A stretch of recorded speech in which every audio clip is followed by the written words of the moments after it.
திவுலன் கடவுள் என்ற ஒரு பகுதியில் ஒரு மிகப்பெரிய ஒரு இசை ஏற்பாட்டாளர்களால் ஒரு நிகழ்ச்சி ஒன்று நடைபெற்றிருக்கு. அந்த நிகழ்ச்சிக்கு பிரபல பாடகர்கள் 2 பேரை இன்வைட் பண்ணி அவங்கள வச்சு ஒரு ஷோ செய்கிறதா அந்த ஏற்பாட்டாளர்கள் ஆரம்பத்தில் அட்வர்டைஸ்மெண்ட் நிறைய பண்ணியிருக்காங்க. ஸோ இந்த அட்வர்டைஸ்மெண்ட்டை பண்ணித்தான் அந்த பாடகர்கள் பாட போகிறாங்க அப்படின்றதுக்காக அந்த இசை நிகழ்ச்சிக்கான டிக்கெட் ப்ரைஸுமே கிட்டத்தட்ட 1000 ரூபாய் மற்றும் 2500 ரூபாய் வீதம் பார்த்தீங்கன்னா அதை விளம்பரப்படுத்தி ரசிகர்களிடையே நிறையவே ஏற்பாடுகள் இசை நிகழ்ச்சியை ஆரம்பிச்சிருக்காங்க. இந்த நிகழ்ச்சி கடந்த 14ஆம் தேதி இரவு நடைபெற்றிருக்க ஆரம்பிச்சிருக்காங்க. இசை நிகழ்ச்சி எல்லாமே ஆரம்பிச்சு போகிற நேரத்தில் இந்த இசை நிகழ்ச்சியோட இறுதி கட்ட நேரத்தில் கிட்டத்தட்ட அதிகாலை 1:30 மணி அளவில் இசை நிகழ்ச்சி முடிவடைந்துருச்சு அப்படின்னு அந்த ஏற்பாட்டாளர்களால் ஒரு அனௌன்ஸ்மெண்ட் ஒன்று பட்டிருக்காங்க.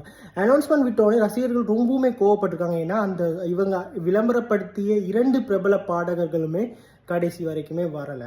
ஸோ அந்த கடுப்பாகித்தான் இந்த ஒரு சம்பவத்தை பார்த்தீங்கன்னு சொன்னால் ரசிகர்கள் செஞ்சுருக்காங்க. முடிந்த அளவிலும் பார்த்தீங்கன்னு சொன்னால் பாதுகாப்பு படையினரால் கட்டுப்பாட்டுக்கு கொண்டு வரக்கூடிய அளவில் அதுக்கேற்ற மாதிரி ஃபோர்ஸஸ் வைக்கப்பட்டாலும் கூட நிலைமையை ஆரம்பத்தில் கட்டுப்படுத்த முடியலை. அதனால தான் இவ்வளோ பெரிய ஒரு கலவரமாக ஆகிச்சுன்றது நிறைய சோர்ஸ் நியூஸ் சோர்ஸ் எல்லாமே தரப்பால் சொல்லப்பட்டு வருகிறது. இந்த இசை நிகழ்ச்சியை ஏற்பாடு பண்ணி அந்த இசை ஏற்பாட்டாளர்கள் 2 பாடகர்களுக்குமே ஒரு தொகையை அறிவிச்சிருந்திருக்காங்க.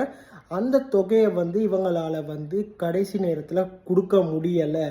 அதனால தான் அவங்க வரலைன்றது ஒரு அப்டேட்டுமே பார்த்தீங்கன்னா பாடகர் தரப்பால் ஒரு நியூஸும் வெளியாகிடுச்சு.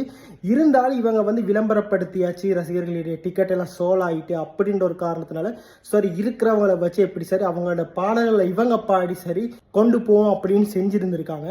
கடைசியில் ரசிகர்கள் இவங்களை வச்சு செஞ்சிட்டாங்க. ஸோ இந்த ஒரு சம்பவத்தின் அடிப்படையில் தான் இந்த ஒரு வீடியோ சோஷியல் மீடியாவில் ரொம்ப பயங்கரமாக ட்ரெண்ட் ஆகிச்சு.